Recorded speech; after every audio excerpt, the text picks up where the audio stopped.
to Cowboys and Indian, the footballing show, and our first episode of Grandstand, where we review the weekend scores in the Premiership. Before I introduce our pundits, please like and subscribe.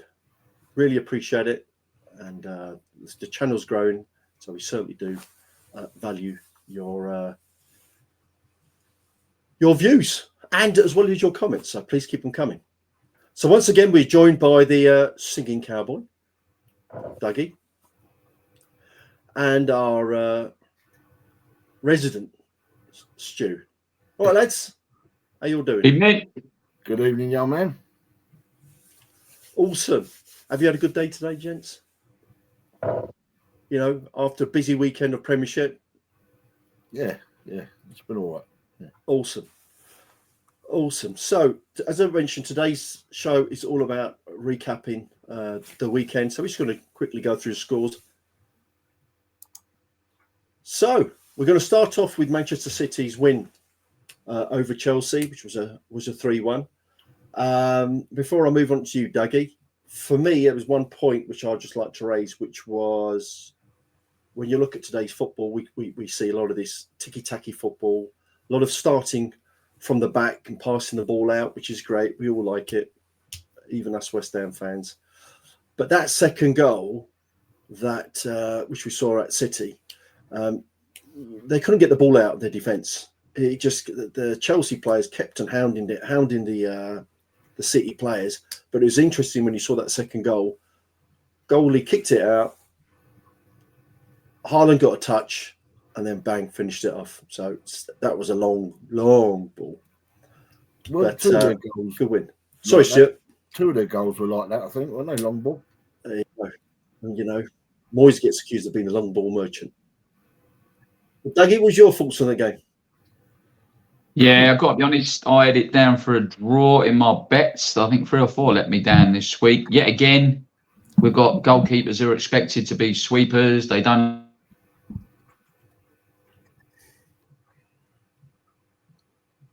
We've lost is that it?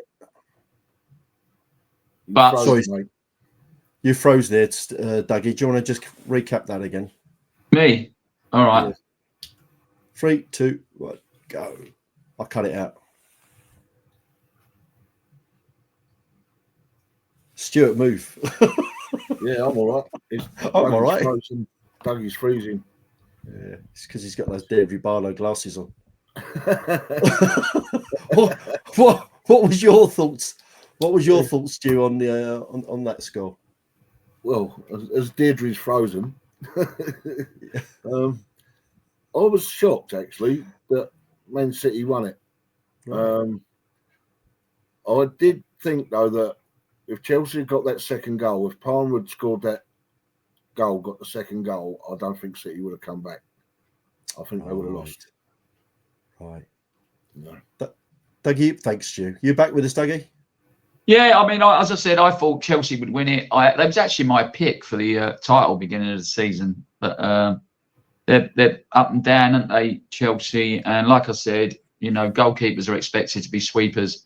Yet again, he didn't know whether to come or not to go, did he, the goalkeeper, Sancho? And he got chipped by Haaland. That's for another time. As I've told you, we will talk about my thoughts on the defending and the goalkeepers. The thing, he's not a very good goalkeeper. I mean, he was at Brighton before then. And that my mate Darren, Brighton fan, he was so glad when he went because he's just a calamity. Yeah. Mistakes all the time. Chelsea. And they lost their last 2 games. So obviously going into City's game, I think that's 3 losses on the bounce. So bit of pressure building up for not them. Bad as Spurs then. Yeah, we'll come on to them, Stu. We'll come on to them. Wolves 0, Arsenal 1 at the Molineux. So I mean, I've got no comments on that. Dougie, Stuart. The only thing I think was the sending off. I don't think Arsenal was a sending off. I think the ref got that totally wrong. And I'm not an Arsenal lover by any stretch of the imagination, but I don't think he deserved to be sent off. Because when they showed you, I watched it the day, the replays, and on one of them you saw it really close up, and his studs actually caught the shin where his shin pads were because they left grass and mud on the front. Right. So how the ref could say it was at Achilles, I don't know. He got it wrong. One of those. Stuggy, any comments on that? Yeah, I just think, listen, back the man. I always say back the man in black. It's gone from the ridiculous to the perverse to the absolutely outrageous. We got into VAR, which is very average. There you go. Rubbish. But they wanted it, they've got it, and they all make mistakes when they look at it 50 times. Not my cup of tea, VAR, but it's here to stay, I think. No, I agree with you. Now at St Mary's, isn't it, in Southampton? But Southampton 1, Newcastle 3. Newcastle returned to winning ways, and Southampton 6 points. Tough order. I wonder what the odds are. I expected that result. I expected Newcastle would come back after their last performance where they got turned over. I thought that Eddie Howe won't have that. And didn't Isak score again? He did, didn't he? He's a great player. Played really well. He got a brace, didn't he? Got 2. Played well. Really played good football. He's class act, isn't he? He's mustard. Absolutely. Up at Enfield, it's business as usual, isn't it? For the rolls on, doesn't it? Just rolls on. The Liverpool machine rolls on. Yeah. Got the best squad, without a doubt, the best squad in the Premier League. Unless someone can go on a winning run now, I think we're about 22, 23 games, something like that. Yeah. I think we've got about 15 games left. Unless someone goes unbeaten to the end of the season now, which, I mean, if you look at Arsenal against Wolves there, I can't see them catching them. They've got a game in hand, they're 6 in front. If they win the game in hand, it's 9, which means they've got to lose 3 and someone's got to win 3. So I think the title really is Liverpool's to lose now. Yeah, I can't see Liverpool dropping them points. I think it's theirs, unfortunately. Yeah. And they played midweek against Lille. Yeah. And Arne Slot, I was talking to another Liverpool fan during the week, and they said there is a difference between him and Klopp. He just seems very methodical. He done substitutions midweek at half time. I think he took Gakpo off, but he's giving these players enough rest and letting them all have a game. But he's one of the only teams where when they make substitutions, their team improves. Normally, if we had to make a substitution, we might take some of our better players off and at West Ham and put on whoever. Maybe it's the youngsters. But at Liverpool right now, their bench is strong. And that Mo Salah just carries on banging them in. Yeah. So, they should win it. But if I had to flip a coin or I had to choose between Liverpool and Arsenal to win the Premiership, I'd just rather have Liverpool in it. But that's my preference. Now, Stu, you mentioned your mate. Is it Darren, Brighton fan? Yeah. What was his thoughts on losing against Moyes' Blue Army? We watched it. He was not a happy chappy. He really wasn't a happy chappy. To be quite honest, Brighton were non-existent in the first half. They just weren't there at all. And the second half, they improved, but not much at all. I thought he was going to kick off when Calvert-Lewin scored, because I mean he was wound up the Brighton fans. He going up to him, doing all that with his badge, and then he was waving his arms like a seagull, and the ref booked him for it. I don't know what they call it, incitement or whatever. I don't know. Right? Yeah. Well, masterclass by Moyes, I'm sure. Doug, any comments on that one? Yeah, listen, mate, let's give credit where credit's due. He's played 3 games, Moyes. They lost the first one. Yes, mate, you give it where it's credit. And they've got 6 points in their last 2 games. I do think when any new manager comes into any team, they do have an initial kickstart. And then you've got to see if he can keep the squad together, keep Calvin Llewellyn fit, of course, because he's always injured. But, mate, credit to Moyes. Dyche couldn't do it. And he's got 6 points, and he possibly could keep them up. And that's all he's been brought in for, which I'm sure will kick in a 2-year contract. He will keep them up, definitely. I mean, I said to Darren, now they've scored, you watch what Moyes does. He will drop back and shut up shop, and that's exactly what he done. Everyone was behind the ball. Hard to beat. Everyone was behind the ball. And Brighton just could not get through. They couldn't break through. They couldn't get in there at all. Yeah. For me on the weekend, the shock. Well, it's a shock, but they've been playing really well. Is Bournemouth 5, Forest 0. Duggy, you want to start us off on that one? Brilliant. What a goal. Mate, listen, we talked about Forest being the good of this season so far, and they come out, the first goal, like Justin Kluivert, I think, could be the young player of the year for me, along with Ahmed at Man United. But they just dropped, and they moved back into their own area, and he carried the ball. Bosh, he got the first goal. And from then on in, Forest was on the back foot, and it was an absolute sublime performance and fantastic to watch from the old South Sea club. It was brilliant. Yeah. Kluivert, Stu, is he as good as his dad? No, I don't think he'll ever be as good as his dad. But he's coming good. You know, he's been there a while now, and excuse me, it's took him a while to get himself up there, but I think he's up there this season, Kluivert. Yeah, he could be young player of the year, I think. Yeah, absolutely. Any comment on their manager? What a job he's done, mate. We wanted him down our place. A few of the West Ham channels, especially Hammer's chat. I'll give a good shout out to Gonzo, because Gonzo mentioned him weeks before I even knew who he was. I've got to be honest, I've lost track of these managers, and you asked me after their names, I couldn't pronounce them. But mate, amazing. What an amazing turnaround. Great football. I would love him at West Ham, but the only trouble is with, you know, Iriola and Ariola, people are going to start getting confused, aren't they? Yeah, Avioli. Awesome. Right, well, then obviously we had 4 games yesterday. So just rounding these out, Fulham 0, Man United 1. I mean, I never had Manchester United to win that game, but what about you guys? I think they could have played all night, Fulham, and they weren't going to score. United nicked one late, didn't they? And do you know, Sonny, or Amarin, who's took a stance on what he has done on Rashford. Stu will tell you what he said about Rashford today.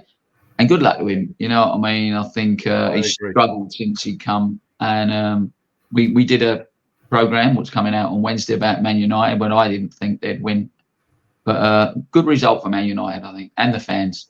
Yeah. They got the late goal, and that's what they've been doing recently, isn't it? Is getting the late goals and winning, you know. But yeah, I mean, Amarin's sticking to his guns, you know. I mean, what was it? He said he told Rashford that he would rather pick his goalkeeping coach, who's 63 years old, over Rashford, because his goalkeeping coach trains harder than what Rashford does. And until Rashford starts training properly, he's not going to get a looking. That's an embarrassment. I mean, don't get me wrong. Good on Amarin to say that, but that's an embarrassment if I was Rashford. Yeah. I mean, because he's got talent. The lad has got talent. Absolutely. If he just knuckled down, you know, just like Ravel Morrison, you know, the lad had talent, but he never knuckled down. Yeah, absolutely. Don't disagree in the slightest. One of the best games I've seen all season, but it's because I'm biased, was Villa West Ham. I mean, we went down to after what was it, first 10 minutes, Villa were all over us. We're getting peppered with shots. But you know, for me, a lot about football is about character and how you play football. You know, people are going to, you know, those tuning in and go, so here we go, the West Ham way. But boy, did those guys put an effort in yesterday. I mean, what a shift. You got players playing out of position. You've got untold injuries. You've got Paqueta playing as a striker. I mean, no disrespect to Antonio, but Paqueta has done way better as playing up front than Antonio does. And Antonio's was or is our number one striker. But I know you used to also thought the game was good. But Stuart, your opinion? Yeah, I thoroughly enjoyed the game. Like I say, the first 10 minutes or so, we were under the cosh, and then it was like the switch was flipped, and the boys just knuckled down, and they got stuck in, you know. And I was so pleased. I mean, even when he made the substitutions, when he brought Ings on, he didn't bring Ings on as a striker. He brought Ings on as a number 10. He left Paqueta up front. Yeah, because Paqueta has got the legs, Ings hasn't, you know. No, I'm quite. got rose-tinted glasses, I suppose, for the rest of the season. I can see a change. It's just a shame that the tools Potter's got to work with are not what he really wants. But he's got to work with what he's got. And I think he will get a tune out of them. You've got your haters out there for Souček. Yeah, in an ideal world, you wouldn't have Souček in your side. But if he can get a tune out of Souček, like we had that first season when we had Souček, when he got 14, 16 goals, and he was up and down, I'd start him. I'd play him, you know. Things are going to change in the summer. I mean, like Sufal and Cresswell, they won't be there in the summer. They'll be gone, and there'll be new people out there, you know. You can't throw the kids in because you would just kill them. You'll kill the kids. They've got to be drip-fed in. And I think that's what he's done with Scholes, and I think it works really well. You know, I can imagine Emery's face when the subs come up and Emerson was going off. He probably thought, yes. But then he saw Scholes coming on. He thought, oh, no. A young, quick defender can attack as well, you know. And I think Potter's doing it right. I think he's drip feeding them in correctly. Well said, mate. Dougie? Oh, mate, like, listen, I know what people expect. Do you know what I mean? But listen, we had 2-3 years of Moyes where literally the place was so toxic. It was fan against fan, and I want it. And then Lopetegui come in. We all got behind Lopetegui, and he wouldn't learn. He would not learn from his mistakes, which was his downfall. Now we've got Potter come in. He's been there 3 weeks. 3 weeks. We had no central defenders. We had Kilman there. We played with our third choice as a central defender in Cresswell and a third choice as Sufal. He played our 2 full-backs on the left and what we would call the centre midfields on the left and the right. And I can't understand it. But what we've needed at this club since Mark Noble left has been captain. And I love Jared Bowen. Before anyone starts on me, Jared Bowen is the best player by a mile at West Ham. But we needed a captain. And for me, Thomas Souček does that. You've got to remember that when Lopetegui was there was literally almost fisticuffs with 4 players. Then 4 players have all got friends. So the whole squad was fractured. So the main thing that Potter's had to do is come in, get them playing as a squad and a team again, and pick a captain that's going to say, come on, boys, let's get these tools and let's fight for each other. But more than anything, let's fight for the fans. And look who went over and see the fans at the end. For me, probably 1-1 was a fair result. It was really good. Yeah. You made a comment about the Czech boys at the end, giving their shirts and the captain's armband to the fans. So you know, good. Areola did as well. Areola gave his shirt. Right. That's special, man. And Sufal holding them young kiddies, like, you know, and the parents taking pictures of their kid with Sufal. It's a lot. It's a lot of money. It's a lot of money to go to football. And these players, I mean, those guys are not on the high salaries, but these players get a lot of money. So what's go back to that 30, 35? Yeah, you go back to that Rashford argument. 350 grand or whatever he's getting paid, and he's sulking around. Mm. And you got some people on there, minimum wage, trying to go at football, which they probably couldn't. Mind you say minimum wage, I wouldn't mind 35 grand a week. Right, now I'll kick this off from a different perspective. So obviously, North London, Spurs versus Leicester, and Leicester took up. Sorry, Stuart, you're right. So took all the points, but I had a really good friend of mine who I work with went to that game. Jamie Harrison, shout out to you, and he's going to be on one of our shows at some point. But Jamie and his pals wanted to go and see what Spurs Stadium was like. So, and he said it was amazing, probably one of the best stadiums he's been to. So, hats off to Levy and the team at Tottenham for what seems to be a very, very good stadium. Good atmosphere and so on, unlike the Bowl in Stratford. However, Leicester went down in the first half 1-0. Usual mistakes, gave the ball away, and then Spurs capitalised. But straight after the second half, Vardy done it again, equalised, Yeah. And just the way Vardy, was he 38 now, I think, or 37, but 38. 38, and he went over to the Spurs fans, pointed to his sleeve, showing the Premiership badge, because they've obviously got a title. Good on him. So he loves winding up the opposition. He said that the second goal was actually really good, well played. But most importantly, he said that normally Leicester would panic in the last 20 minutes, but they held their own and defended well, and it didn't look like Spurs was going to score. But your opinions, guys. Duggy? Yeah, I mean, listen, I had Spurs down to win that. I told you in the last one that I didn't want to see Postecoglou lose his job. I think as we speak now, I don't think he has. But, no one give Van Nistelrooy and Leicester any chance here, I think. And they're desperate, Spurs. I think if anybody needs 2 or 3 signings to come in before the end of this window, I think it's Spurs, because they're looking fractured and they just need reinforcements in certain positions, especially in the defence. So, but a good win for Leicester and good 3 points.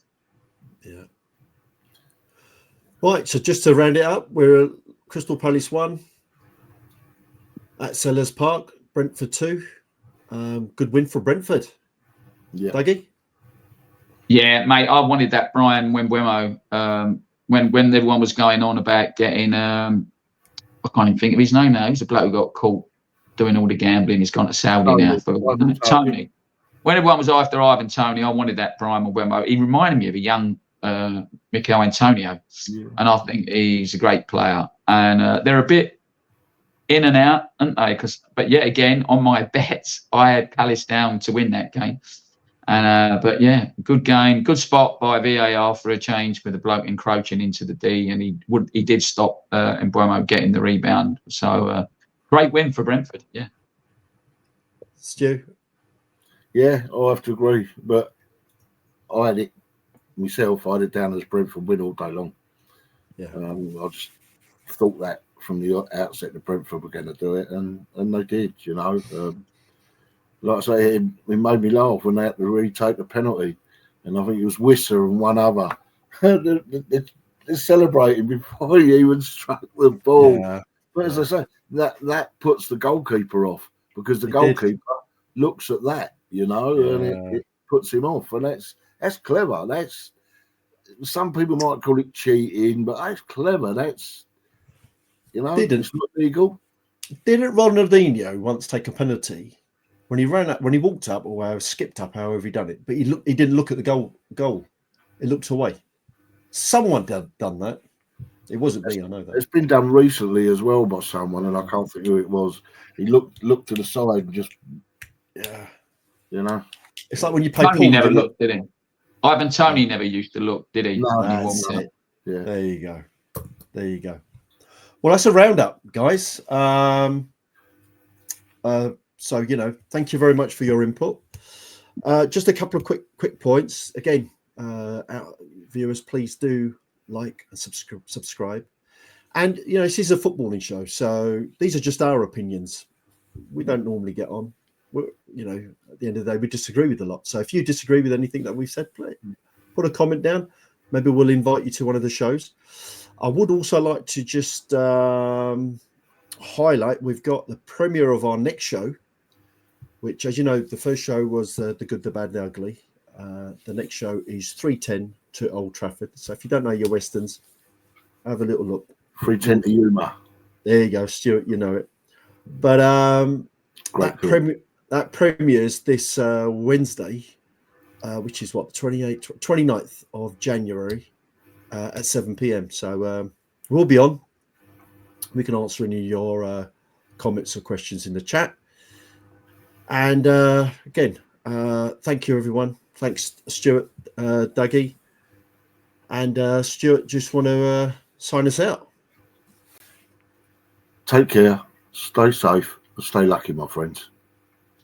Cheers, guys. Thanks.